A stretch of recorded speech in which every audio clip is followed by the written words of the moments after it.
Glory to God the Father and Son Yeshua Messiah. Isaiah chapter 37. God smites Assyria. On hearing it, King Hiskiyahu tore his clothes, covered himself with sackcloth and entered the house of Adonai. He sent Eliakim, who was in charge of the household, Shebna the general secretary and the leading Kohanim, covered with sackcloth, to Yeshayahu the prophet, the son of Amoz. They said to him, "This is what Hiskiyahu says. Today is a day of trouble, rebuke and disgrace.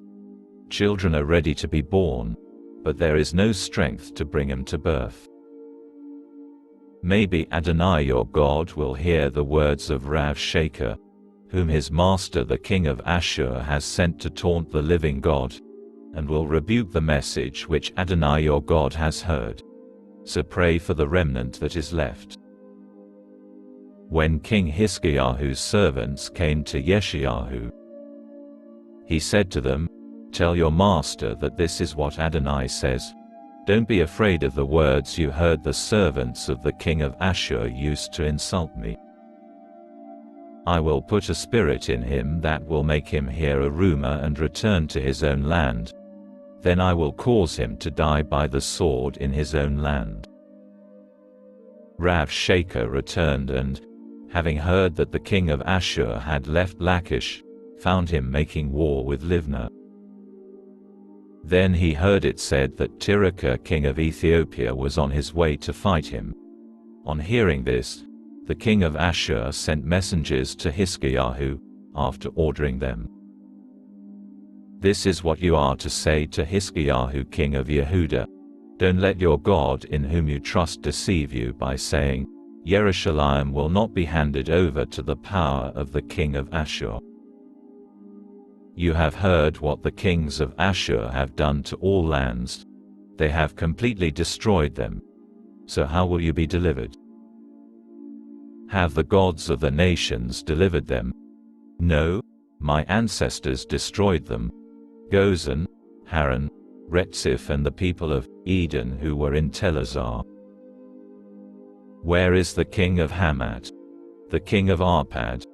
The king of the city of Sfarvaim, of Henna and Iva?" Hiskiyahu took the letter from the messenger's hands and read it. Then Hiskiyahu went up to the house of Adonai and spread it out before Adonai. This is the prayer that Hiskiyahu prayed to Adonai.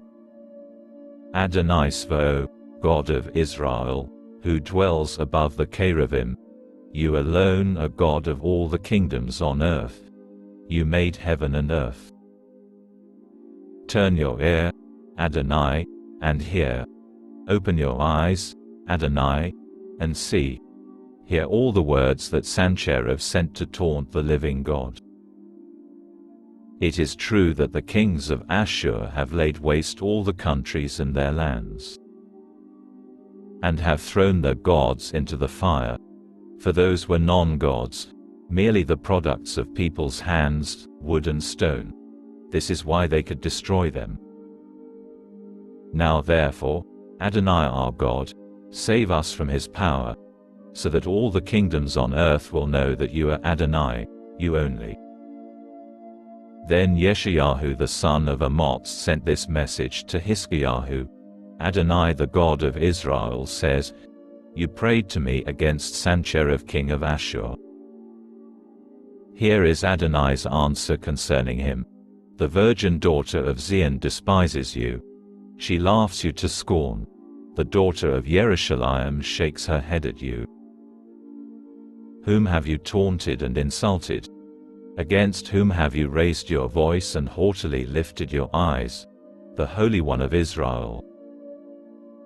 Through your servants you taunted Adonai. You said, 'With my many chariots I have ascended the mountain heights, even in the far reaches of the Lebanon. I cut down its tall cedars and its best cypress trees.